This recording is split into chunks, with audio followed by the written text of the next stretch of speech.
Kembali lagi di Prabu Live. Yang mau kepo saksikan gosip-gosip hari ini, selamat menonton. Main dengan datangnya Paula ke Komisi Yudisial, lalu muncul lagi rekaman baru seperti apa sih? Jadi gini ya, secara psikologis mungkin dianggap itu adalah sebuah perselingkuhan secara kasat mata dan secara hati yang terluka dari sisi baik. Namun tidak bisa yang namanya udah masuk ke ranah hukum, itu nggak bisa yang namanya orang selingkuh itu harus dibuktikan bahwa dia melihat dia sedang bersetubuh. Tidak bisa itu di labeling bahwa dia itu selingkuh.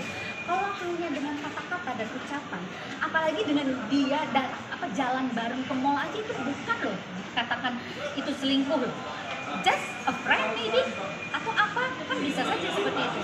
Namun ini yang lucunya, hakim sudah bilang bahwa ini merupakan satu perselingkuhan. Dan apa katanya dia bilang, hakim yang bilang itu Istri durhaka. Istri durhaka itu perlu nggak disampaikan begitu? Dia mikir nggak dia punya anak? Apakah ini jejak digital ini bisa nggak mempengaruhi anak? Ini yang saya lebalkan. Kenapa saya bersuara keras woman to woman, woman support woman? Itu karena apa? Saya sebagai perempuan, saya tidak mau dihina. Itu penghinaan loh terhadap wanita. Bagaimanapun juga mungkin ada kesalahan Paula, tapi tidak perlu harus dipublikasi sedetail itu. Tolong hargai perasaan anaknya. Karena yang saya garis bawahi di sini bukan masalah saya membela Paula, tapi saya membela anaknya. Tumbuh kembang dan perkembangan anaknya ini harus maksimal. Tidak bisa dia harus ego. Itu kan ego. Dia mengatakan itu, barangkali ada bisik-bisik tetangga dari sana. Kenapa kok bisa seorang hakim berkata seperti itu? Itu nggak lumrah loh. Itu tidak masuk akal kalau menurut saya.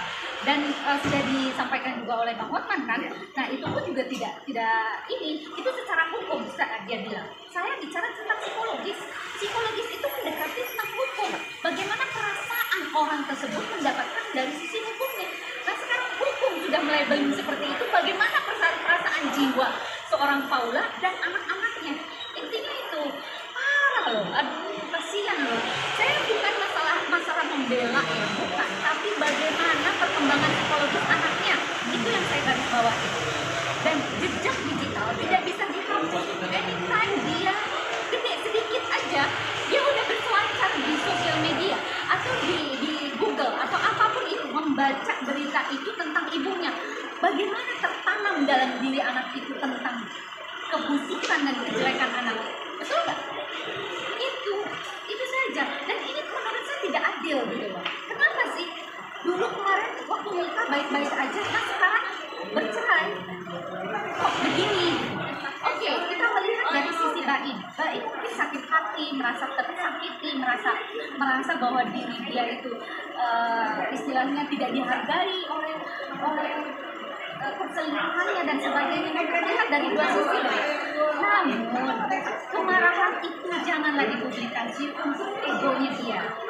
Karena dia punya anak laki-laki loh. Nanti apabila anak laki-laki ini berbuat yang tidak atau yang macam-macam dalam tanda kutip ya, dengan hal yang sama terhadap perilaku orang tuanya, mau dikemanain? Meniru apa yang diberikan dan didogma oleh bapak. Itu parah, itu nggak bisa begitu. Jadi tolong ya, sedikit egonya diturunin untuk perkembangan si anak. Itu aja. Oke, tadi Kak, ini ada lagi baru lagi muncul bahwasanya Paula dikabarkan juga punya penyakit HIV. Lagi-lagi gitu kan, ada mungkin lagi-lagi ini pemberitaan yang menyebutkan seorang ibu lagi ya. Pandangan dari Palika seperti apa sih? Dan juga ada yang mengatakan juga netizen mungkin baik melakukan kayak membuka rekaman tersebut, katanya komen-komen netizen ada yang bilang ada video lah, itulah pengen membuktikan kalau diri dia benar. Itu gimana tanggapannya? Itu buat orang-orang yang picik ya, orang-orang yang dia tidak bisa menerima seperti rasa sakit hati. Orang rasa sakit hati biasanya ada sebagian orang karakter ya. Kita bicara tentang karakter. Ada karakter orang kalau dia sakit hati, dia akan mengupas rasa sakit hati itu dan dia akan melampiaskan rasa sakit itu supaya orang tersebut merasa di bawah orang tersebut. Intinya orang itu nggak fair. Dia tidak merasa bahwa dia punya anak, gitu aja sih. Bisa ada indikasi balas dendam nggak sih Mbak kayak Nah gitu? itu termasuk balas dendam dia, termasuk balas dendam merasa sakit hati itu. Nah kalau dia tidak merasa sakit hati ya, ini adalah bentuk balas dendam, gitu. Namanya itu. Kalau yang namanya bilang ada, mohon maaf ya, itu segala macam. Kalau memang itu penyakit dianggap kotor, udah buang aja. Kita, kenapa mesti harus menjelek-jelekin orang itu? Intinya itu dong, masuk akal dong, betul nggak? Udah lepaskan. Orang gua udah nggak berguna, mau dia